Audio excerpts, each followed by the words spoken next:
साहब, आदरणीय बुजुर्गों, माताओं, बहनों, नौजवान साथियों, प्यारे बच्चों, जैसा आप सब जानते हैं कि 15 दिसंबर से भगवान बिरसा मुंडा के जन्मदिन पर झारखंड से दुनिया के सबसे लोकप्रिय नेता और भारत के प्रधानमंत्री नरेंद्र मोदी जी ने विकसित भारत संकल्प यात्रा की शुभारंभ वहां से किया था, जो 25 जनवरी तक देश के हर गांव में, हर शहर में, हर कॉलोनी में ये मोदी की गारंटी वाली गाड़ी जाने वाली है।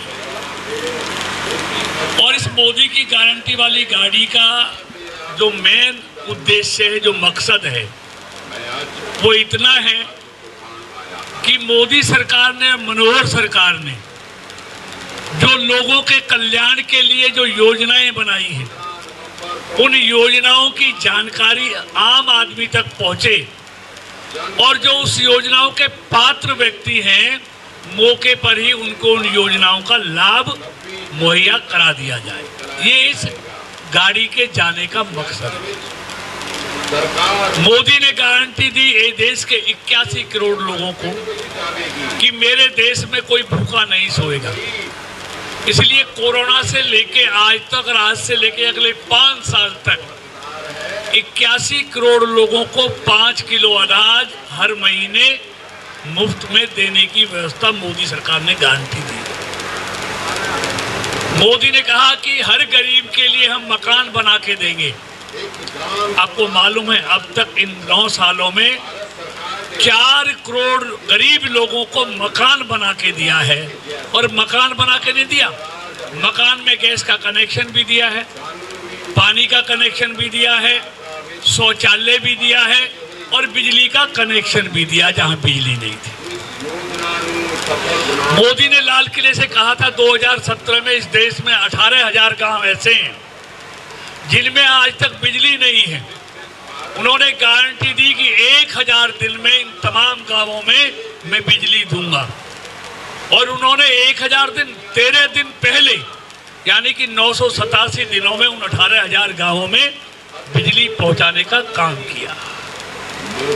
यही नहीं, मोदी ने कहा इस देश में हमारी बहनें हैं, हमारी माताएं हैं जो शौच के लिए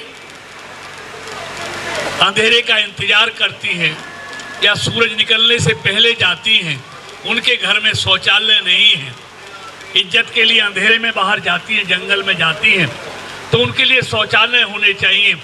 मोदी ने हर घर में, पूरे देश में शौचालय बनाने का काम मोदी जी की सरकार ने इन 9.5 सालों में 11 करोड़ घरों में। मोदी ने गारंटी दी कि इस देश का जो किसान है उसको फसल के समय बीज और खाद के लिए, उसके लिए पैसा चाहिए। तो मोदी ने कहा ऐसे तमाम किसानों को हम साल में 6,000 रुपये, हर 4 महीने के बाद 2,000 की किस्त किसान को देंगे और सीधा किसानों को हर 4 महीने के बाद 2,000 की किस्त उनके खाते में आ बगैर कहीं जाए हुए। मोदी ने कहा कि इस देश की बहनें हैं जो उपले से, लकड़ी से चूल्हा जलाती हैं, उनको सांस की बीमारी होती है और बहुत बीमारियां लग जाती हैं। उनको इन बीमारियों से छुटकारा दिलाने के लिए उन्होंने कहा कि हम हर गरीब महिला को मुफ्त में गैस कनेक्शन देंगे। आपको मालूम है 11.5 करोड़ से ज़्यादा महिलाओं को उन्होंने मुफ्त में LPG गैस कनेक्शन दिया। मोदी जी ने कहा, गारंटी दी, इस देश में 70 सालों में 3 करोड़ घरों में नल से जल जाता है। उन्होंने कहा कि 2024 के अंत तक 4 लाख करोड़ की स्कीम बनाई। उन्होंने कहा कि 2024 तक मैं देश के हर घर में नल पहुंचाऊंगा और नल में पीने का जल पहुंचाऊंगा।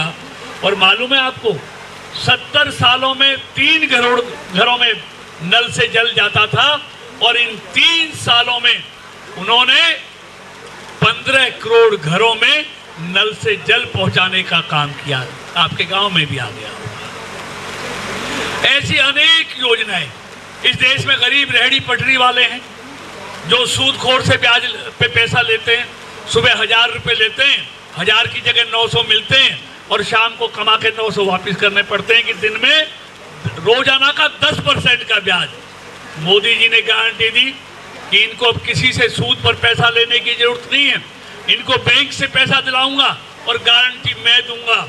आपको मालूम है 56 लाख रेहड़ी पटरी वालों को उन्होंने बैंक से लोन दिलाया और समय पे किस्त जमा करते हैं तो कोई ब्याज नहीं है, अगर समय पे नहीं भर पाते हो तो 1% ब्याज पर ऐसे लोगों को उन्होंने हजारों करोड़ का 3300 करोड़ का उनको कर्जा दिया अपना काम करने के लिए, सूदखोरों से उनको मित्र। ऐसे 7 करोड़ लोगों को उन्होंने 70-80 हजार करोड़ रुपया नौजवानों को अपना रोजगार करने के लिए 10 लाख तक का जो शुरू करते हैं 50 लाख तक का, कोई बैंक की गारंटी नहीं। मोदी ने कहा तुम्हें गारंटी नहीं देनी, पहले बैंक वाले बगैर गारंटी के कर्जा नहीं देते थे, लेकिन इन सब लोगों की गारंटी मोदी जी ने दी और बगैर गारंटी से ऐसे 6-7 करोड़ नौजवानों को कर्जा दिलाया अपना रोजगार शुरू करने। इस देश में गरीब आदमी बगैर इलाज के भगवान को प्यारा हो जाता था, तो मोदी जी ने उनको गारंटी दी ऐसे गरीब लोग जिन पे इलाज के लिए पैसा नहीं है उन सबको आयुष्मान योजना से मैं गोल्डन कार्ड बनाऊंगा और साल में 5 लाख तक का मुफ्त इलाज ऐसे गरीब लोगों को सरकार कराएगी। और आपको मालूम है अब तक 7 करोड़ से ज्यादा गरीब लोगों ने इलाज कराया है और 1 लाख करोड़ रुपया मोदी सरकार ने अपने खजाने से हॉस्पिटल्स को पेमेंट की है। पहली बार गरीब लोगों के इलाज की व्यवस्था हुई। यही नहीं, मोदी जी ने कहा आजकल दवाइयां बहुत महंगी हैं, मोदी जी ने कहा नहीं, गरीब आदमी को दवाई सस्ती मिलनी चाहिए, इसलिए उन्होंने प्रधानमंत्री आयुष्मान केंद्र, जन औषधि केंद्र हजारों की संख्या में पूरे देश में खोले। और आपको मालूम है अगर वहां से आप दवाई लोगे तो जो जनरल स्टोर साधारण से आपको 100 रुपए में मिलती है वो आपको 10 से लेके 20 रुपए में मिलती है। 80% वो दवाइयां भी गरीब लोगों के लिए सस्ती की। और आपको मालूम है 25,000 करोड़ रुपया गरीब लोगों का दवाइयों में बचा है। यही नहीं,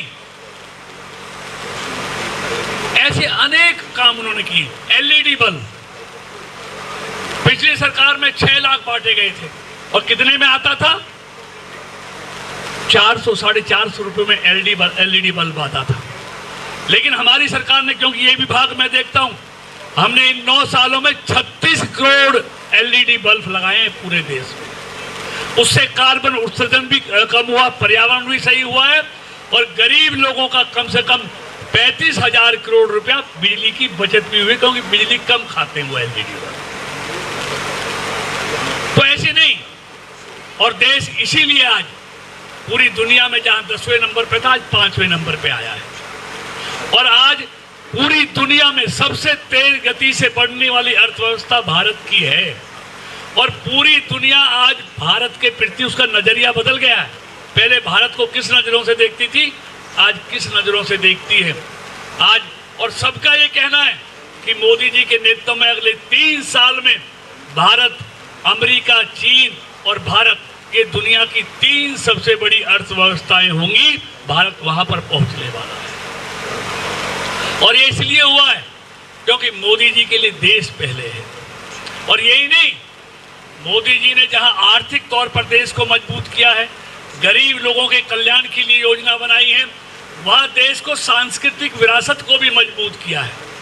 अगर मोदी जी को आप नहीं बनाते, ना कश्मीर से धारा 370 हटती और अभी राम मंदिर का निर्माण हो रहा है। 22 जनवरी को रामलला जी राम मंदिर में विराजमान होंगे। मजाक उड़ाया करते थे जब हम नारा लगाया करते थे, रामलला हम आएंगे, मंदिर वहीं बनाएंगे। हमारे विरोधी कहते थे तारीख नहीं बताएंगे। अब तो तारीख तय हो गई। अयोध्या में राम का विशाल मंदिर बन रहा है। सतयुग में 14 साल में आ गए थे और या कलयुग में तो उनको 500 साल अयोध्या के राम मंदिर में पहुंचने में लगे हैं। वो सपना भी हिंदुस्तान के करोड़ों लोगों का साकार हो रहा है। अगर मोदी जी नहीं आते तो 500 साल में राम मंदिर नहीं बना, अगले 500 साल भी राम मंदिर नहीं बनता। और यही नहीं, आप काशी के विश्वनाथ मंदिर को देखो, अयोध्या को देखो, आप केदारनाथ, बद्रीनाथ, सोमनाथ और उज्जैन के महाकाल को देखो, किस तरह उनको सजाया संवारा जा रहा है, सबको हाईवे से जोड़ा जा रहा है। यानी कि भारत की सांस्कृतिक विरासत को भी मजबूत करने में मोदी की सरकार लगी हुई है। इसीलिए भारत का डंका पूरी दुनिया में बाज रहा है और इसीलिए बार बार बीजेपी की सरकार क्यों आ रही है। 5वीं बार मध्य प्रदेश में आई है, 7वीं बार गुजरात में लगातार आई है, उत्तर प्रदेश, हिमाचल, हरियाणा, कई राज्यों में दोबारा आ रही है, क्योंकि ये जो कहती है वो करती है। और आज देखिए, दशकों के बाद आज देश को एक मजबूत और ईमानदार प्रधानमंत्री मिला है,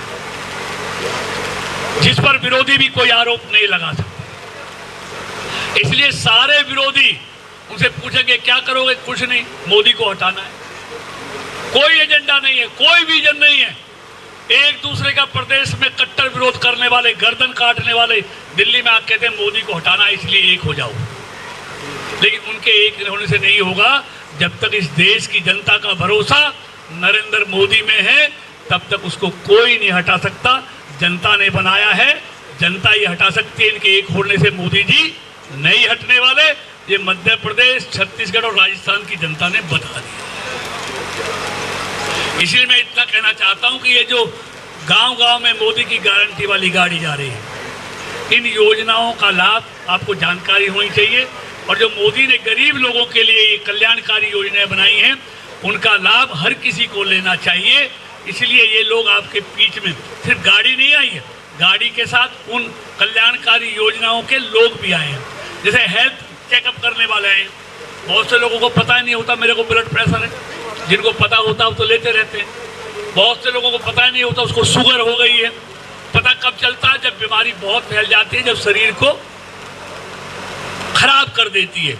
इसलिए हेल्थ चेकअप कैंप भी इसलिए है कि समय रहते बीमारी का पता चल जाए तो उसका इलाज शुरू हो जाए। इसलिए आप इतनी बड़ी संख्या में आए, मैं हृदय से धन्यवाद करता हूं आपका, और आप इन योजनाओं का लाभ लेंगे। इतना कहते हुए अपनी बात को समाप्त करता हूं।